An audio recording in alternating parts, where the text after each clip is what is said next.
Operation सिंदूर के बाद जो हाफिज सईद किसी बिल में जाकर छुपा था डर के मारे, वो एक बार फिर तगड़ी सिक्योरिटी के बीच खुलेआम घूमने लगा है। और हाफिज सईद ने एक बार फिर मुरीद के में लश्कर तैयबा के आतंक की अपनी फैक्ट्री को चालू कर दिया है। आज पाठशाला में मुरीद के में हाफिज के टेरर फैक्ट्री के अंदर चल रही आतंकियों की ट्रेनिंग की एक एक एक्सक्लूसिव तस्वीर आपको दिखाएंगे। लेकिन यह सबको हैरान कर रहा है कि जो हाफिज सईद इतने दिन छुपा बैठा था, वो अचानक बाहर कैसे आ गया? वो खुद बाहर आया है या उसे बाहर लाया गया है? क्योंकि आप ये देखिए कि पहले ही यह खबर आ चुकी है कि तख्ता पलट की तैयारी कर रहा मुनीर अगस्त में एक बार फिर भारत में बड़ा आतंकी हमला करने की साजिश में जुटा है।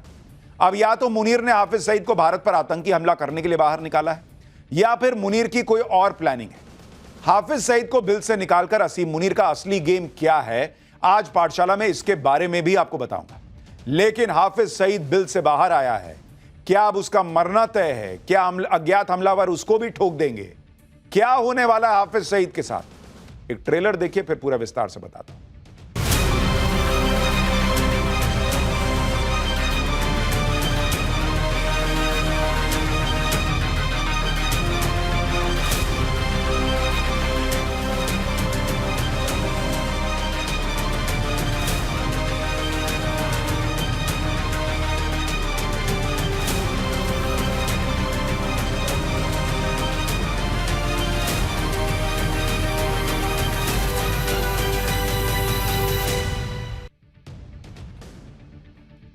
जब से ऑपरेशन सिंदूर हुआ है, तब से हाफिज सईद कहीं दिख नहीं रहा था। लेकिन ऑपरेशन सिंदूर के बाद पहली बार हाफिज सईद कैमरे पर दिखा है। जिस हाफिज सईद के बारे में पाकिस्तान बार बार कहता है कि वो जेल में बंद है, वही हाफिज सईद लश्कर के आतंकियों के बीच दिख रहा है। आप तस्वीर देखिए, ये जो आपको दाढ़ी में शख्स दिख रहा है, ये हाफिज सईद बताया जा रहा है। हाफिज सईद के जो वीडियो सोशल मीडिया पर वायरल हो रहे हैं, उसमें हाफिज सईद लाहौर के पास मुरीद के में अपने आतंकी अड्डे में खुलेआम आतंकियों के बीच बैठा नजर आ रहा है। जिस स्टेज पर हाफिज सईद बैठा नजर आ रहा है, उसके ठीक पीछे बड़ी संख्या में उसके बॉडीगार्ड वाले भी खड़े दिख रहे हैं। यही नहीं, स्टेज के ठीक नीचे भी हथियारबंद सिक्योरिटी वाले तैनात दिख रहे हैं।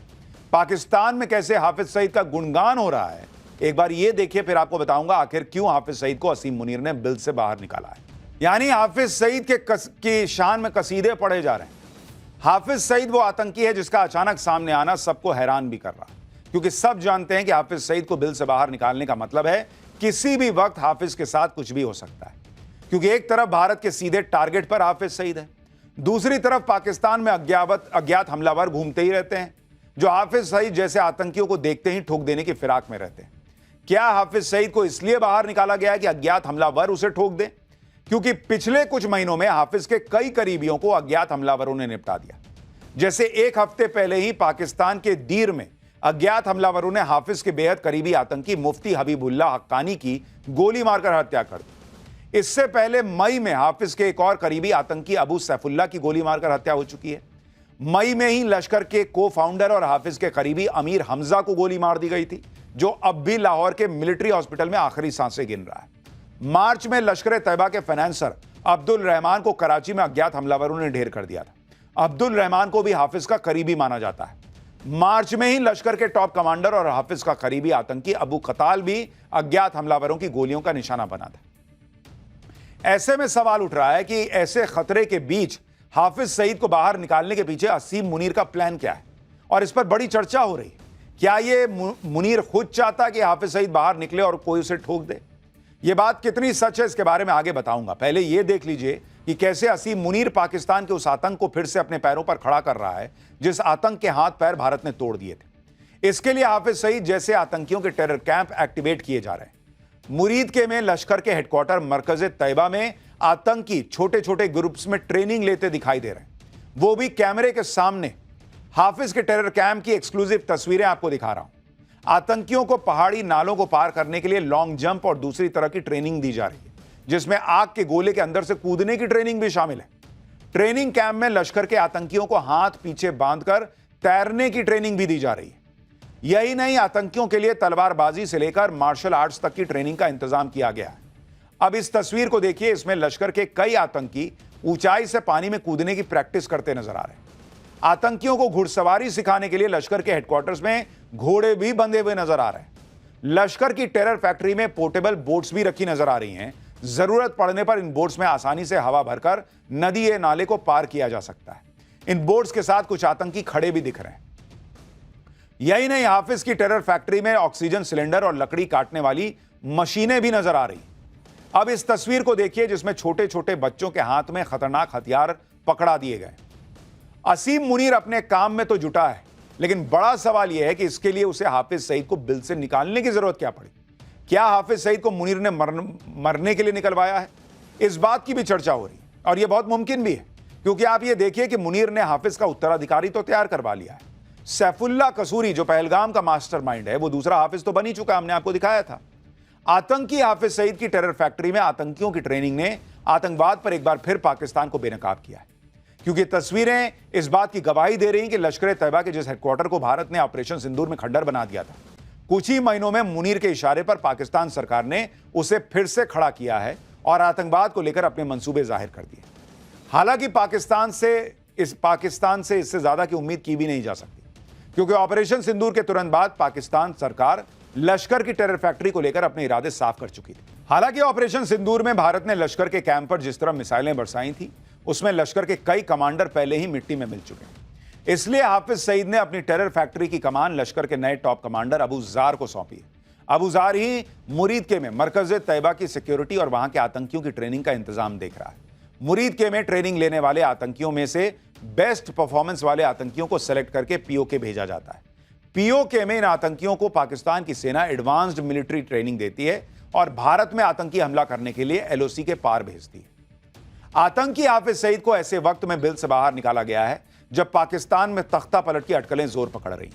पाकिस्तानी मीडिया की रिपोर्ट्स के मुताबिक कल शहबाज शरीफ ने प्रधानमंत्री आवास में असीम मुनीर के साथ मुलाकात भी की और इस मुलाकात के ठीक पहले शहबाज शरीफ ने पाकिस्तान के राष्ट्रपति आसिफ अली जरदारी के साथ बैठक की। इन बैठकों के बीच पाकिस्तान के रक्षा मंत्री ख्वाजा आसिफ ने पुष्टि की है कि राष्ट्रपति आसिफ अली जरदारी इस्तीफा दे सकते हैं और इसके बाद पाकिस्तान में संसदीय प्रणाली को खत्म करके राष्ट्रपति शासन के सिस्टम की शुरुआत की जा सकती है, ताकि असीम मुनीर अपने हाथों में सारी पावर ले सके। इन खबरों का खुलासा करने वाले पाकिस्तान के कई यूट्यूब चैनल्स को ब्लॉक करने का भी दावा किया जा रहा है। यानी एक तरफ सोशल मीडिया पर हाफिज सईद के बाहर आने की तस्वीरें वायरल हो रही हैं, इसे लेटेस्ट तस्वीरें बताया जा रहा है, यह दावा किया जा रहा है। दूसरी तरफ असीम मुनीर पूरी तरह से तख्ता पलट के मूड में दिख रहा है। और आज तो नरेंद्र मोदी ने गजब ही काम कर डाला। उन्होंने मुगलों का पूरा इतिहास पलट डाला और यह वो बदलाव है जिससे बहुतों को आग लग चुकी है। लेकिन पहली बार देश मुगलों का सच पढ़ना शुरू करेगा। नरेंद्र मोदी ने वो किताबें बदलवा डाली जिनमें मुगलों को महान बताया जाता था। अब तक आपके दिमाग में कूट कूट के जो मुगलों का इतिहास भरा गया था, वो एक्चुअली में इतिहास नहीं था, वो नैरेटिव था मुगलों को किसी तरह महान साबित कर देने का और देश के असली हीरोज को छुपा के रखने का, जिनमें से कई के बारे में हमने आपको पाठशाला में बताया था। लेकिन अब नरेंद्र मोदी ने वो पुरानी किताबों के पन्ने फाड़ दिए, हटाओ, सच बताओ। और इसकी एक झलक आप देखिए, जो बदलाव अब इतिहास की किताबों में किया जा रहा है। जैसे पहले अकबर को उदार और महान शासक के रूप में पढ़ाया गया, दिखाया गया, अब किताबों में अकबर की तरफ से मचाए गए कत्लेआम के बारे में भी पढ़ाया जाएगा। पहले की किताब में औरंगजेब की धार्मिक नीतियों का जिक्र था। यह भी कहा गया कि मुगल शासकों ने मंदिर तोड़कर उसे बनवाने का भी काम किया था। लेकिन अब बच्चे जानेंगे कि कैसे औरंगजेब ने मंदिरों और गुरुद्वारों को तोड़ा, तहस नहस किया। इसी तरह बाबर को कम उम्र में सत्ता संभालने वाला और उपमहाद्वीप में संस्कृति को बढ़ाने वाला शासक बताया गया था। लेकिन अब बच्चे ये जान पाएंगे कि बाबर कितना क्रूर और निर्दयी शासक था। सच बताओ ना बॉस, किसी को महान बताने का नैरेटिव एक तरफा क्यों चला रहे हो? काट छाट के क्यों बता रहे हो? पूरा बताओ। इस देश में गजब चला है मुगलों को महान बताने के नाम पर। ऐसा बता दिया कि अगर गर्लफ्रेंड बॉयफ्रेंड हो या शादी की हो और ताजमहल के सामने जाके ऐसे वो वाला फोटो नहीं खिंचाए तो जैसे प्यारे नहीं होगा, क्योंकि ताजमहल के अलावा प्यार की कुछ निशानी ही नहीं बची।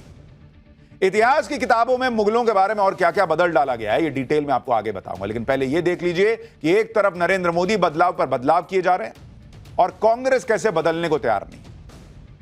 वो नमाज कांवड़ की पॉलिटिक्स में उलझे हुए हैं। मुस्लिम वोटों की पॉलिटिक्स में ओवैसी को भी साइड लगाने में जुट गए। उधर राहुल गांधी अपना अलग ही प्लान बनाने में जुटे हैं। वो असम के सीएम हेमंता बिस्वा शर्मा को जेल भेजने की धमकी दे रहे हैं। ममता बनर्जी की भी अलग पॉलिटिक्स चल रही है, वो इलेक्शन कमीशन से भिड़ गई हैं। राहुल गांधी और ममता बनर्जी की पॉलिटिक्स का चैप्टर भी खोलूंगा। लेकिन पहले नरेंद्र मोदी ने जो बड़ा बदलाव ला दिया है उसका ट्रेलर देख लीजिए।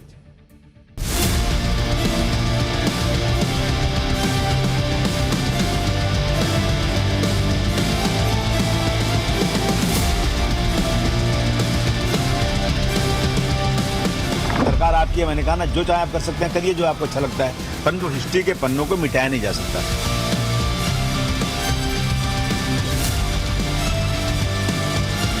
आपके चीफ मिनिस्टर को जेल जाते हुए दिखाएंगे और इससे उनको ना मोदी बचा पाएगा ना अमित शाह बचा पाएगा। हम तो इंच में लड़ाई करेंगे और दिखाएंगे। सबकी अपनी अपनी पॉलिटिक्स चल रही है बॉस, लेकिन पहले नरेंद्र मोदी ने जो सबसे गजब का काम कर दिया आज, उसके बारे में आपको बताता हूं। जिन मुगलों के नाम से हमारे इतिहास को पाट दिया गया, भाई भर दिया, उसकी नरेंद्र मोदी ने पूरी सफाई करवा दी। क्योंकि लोगों को यह बात बहुत चुभती थी कि जिन विदेशी आक्रांताओं ने भारत को लूटा, हमारे मंदिरों को तोड़ा, हम पर अत्याचार किए, उन्हें हमारे इतिहास की किताबों में महान बताया जाता था।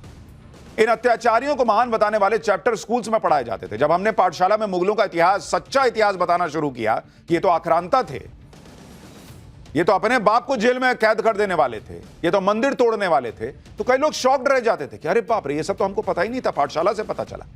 लेकिन अब बच्चे ये सब पढ़ेंगे, ये सच जानेंगे। ये इतिहास हमको आपको पढ़ाया गया, लेकिन सच कुछ और था। और ये सच क्या है, ये अब स्कूलों में बच्चे पढ़ना शुरू करेंगे। 8वीं क्लास की सोशल साइंस की किताब exploring society India and beyond है। इस किताब के पेज नंबर 36 पर मुगल शासक बाबर के बारे में बताया गया है। बाबर को बर्बर, तुर्क, मंगोल शासक और सैन्य रणनीतिकार बताया गया है, जो समरकंद से भागकर भारत आया था। किताब में लिखा है कि 1526 में पानीपत की लड़ाई में इब्राहिम लोदी को हराकर बाबर ने दिल्ली पर कब्जा किया। इसमें लिखा है कि बाबर क्रूर और निर्दयी राजा था। उसने कई शहरों की पूरी आबादी को मार डाला था। उसने महिलाओं और बच्चों को गुलाम बनाया। उसने हजारों लोगों की हत्या करके उनके कंकालों का ढेर लगा दिया और उसे यह सब जुल्म करने पर गर्व महसूस होता था। एनसीईआरटी की किताब में बाबर की जीवनी बाबरनामा के हवाले से अब लिखा गया है कि बाबर प्राकृतिक खूबसूरती और वास्तुकला से प्रभावित होकर भारत आया था। बाद में उसे पता चला कि हिंदुस्तान में तो सोने चांदी का खूब सारा खजाना है।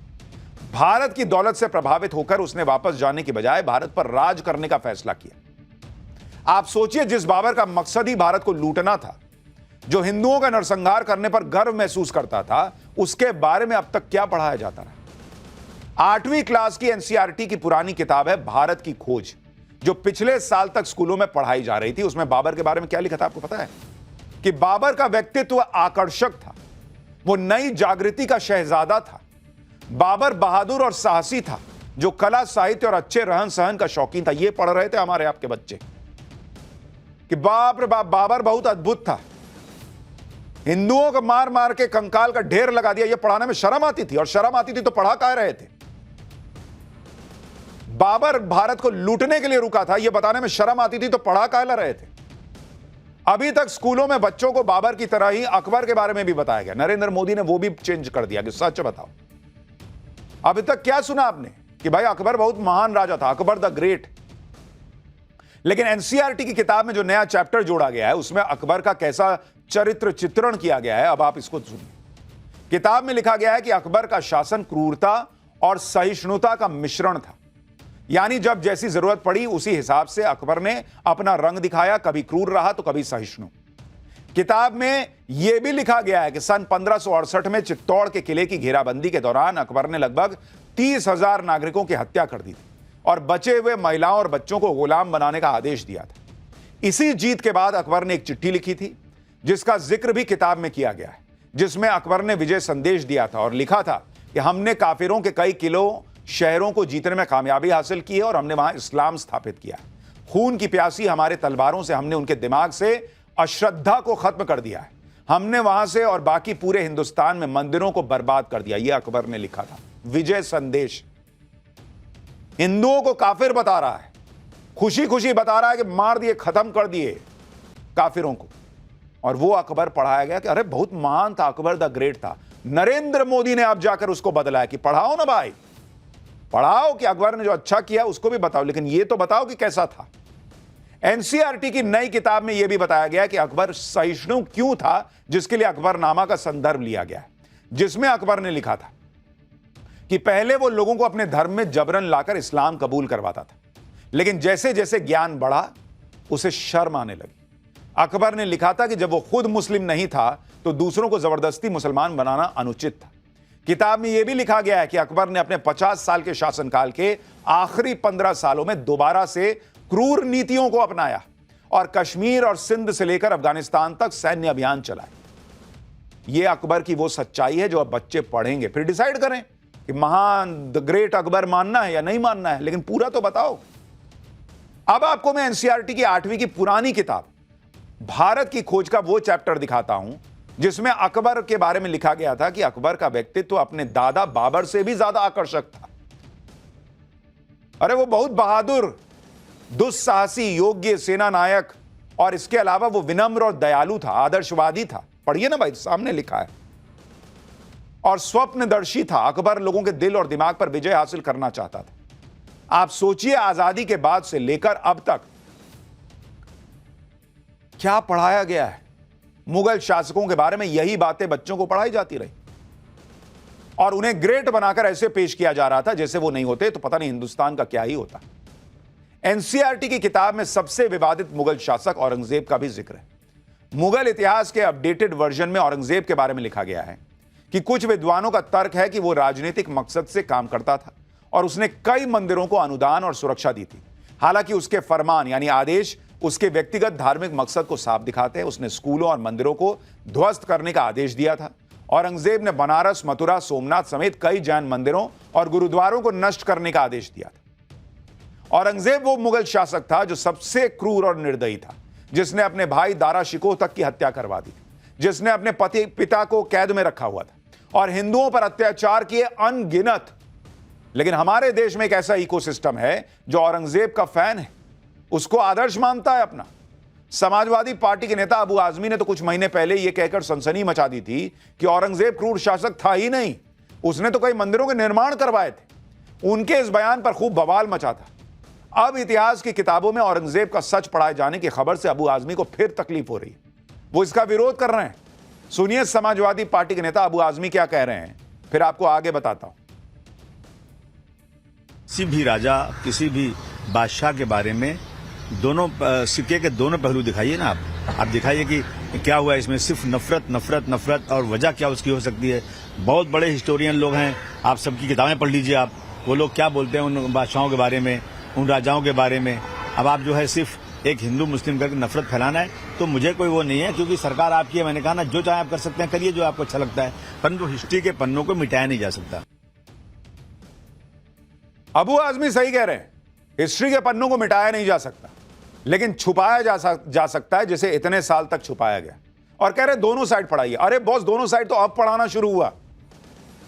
अब तक तो यही पढ़ाया जाता रहा कि अकबर बहुत महान था और मुगल जो है भाई साहब इस देश को क्या नहीं दे के चले गए।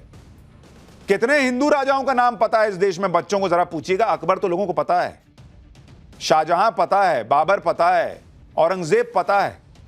कितनों को चोल राजाओं के बारे में पता है? बताइए। जिन्होंने पाठशाला देखी होगी उनको पता होगा, वरना ढेला किसी को नहीं पता था। चोल राजा, हमने आपको पाठशाला में बताया था कि भाई साहब मुगलों के से हर मामले में 10 कदम आगे थे।